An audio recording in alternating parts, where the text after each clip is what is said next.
This is the Tom Bigby Tales, and I'm your host, Shannon Evans. I write about a small town in northeast Mississippi called Columbus, and sometimes I write about the rest of the state.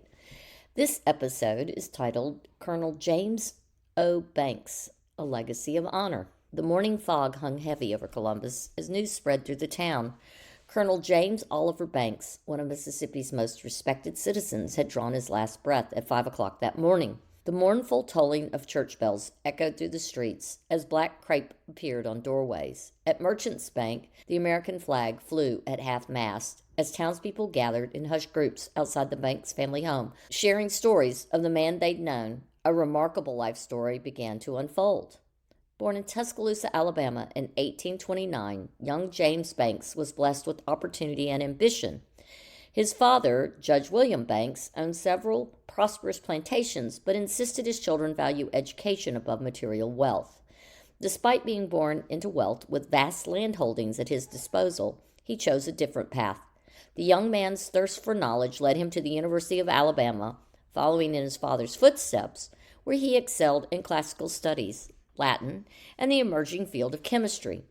Following graduation in 1848, rather than managing the family estates, he pursued medicine at Philadelphia's prestigious Jefferson Medical School. There he studied under luminaries like Dr. Thomas Mutta, whose innovative surgical techniques would later influence Banks' medical practice. After completing all his medical training and his internships, Dr. Banks established a thriving practice in Eutaw, Alabama.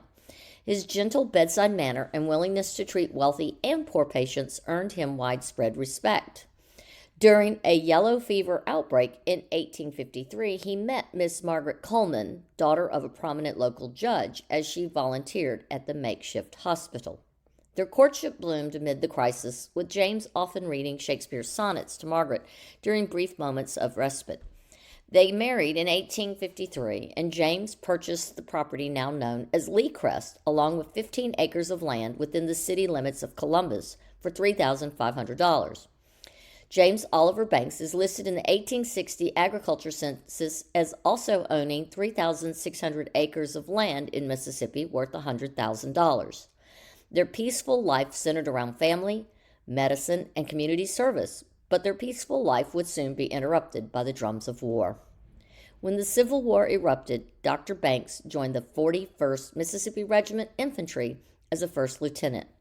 One poignant scene captured his character perfectly. During battle, with death raining down around him, he paused to shake hands with a long-lost kinsman before disappearing into the smoke of war. In October of 1865, after the war, Banks' journey took him from Columbus to St. Louis and back again. He sold his home, Lee Crest, on 7th North in 1865 to William W. Whitfield for $10,000, and in 1867 took up residence in St. Louis, Missouri with his young family. Following the loss of his first wife, he found love once more with Miss Lucy Young, one of the lovely daughters of Colonel George H. Young of Waverly, Mississippi, in 1870. He returned to Columbus to live in 1874, where he actively participated in public affairs and was to be found in the place of a good citizen and churchman at all times.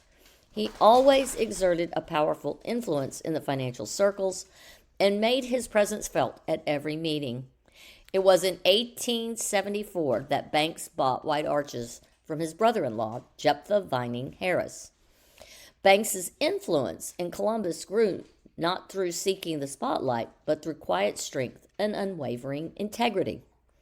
Colonel Banks' most lasting impact was his dedication to education. He served for 20 years on the Columbus School Board, championing public education and the establishment of the Mississippi Industrial Institute and College for Women, now MUW. He donated his extensive medical library to the college and established a scholarship fund that continues today. During the dark days of Reconstruction, when banks failed and fortunes crumbled, Colonel Banks stood as a pillar of financial stability. As vice president of the Columbus Insurance and Banking Company, his word became his bond, and his presence alone could calm worried investors. Colonel Banks died November 10, 1904, and was buried in Friendship Cemetery in Columbus, Mississippi. As Shakespeare might have said of him, his life was gentle and the elements so mixed in him that nature might stand up and say to the world, "This was a man."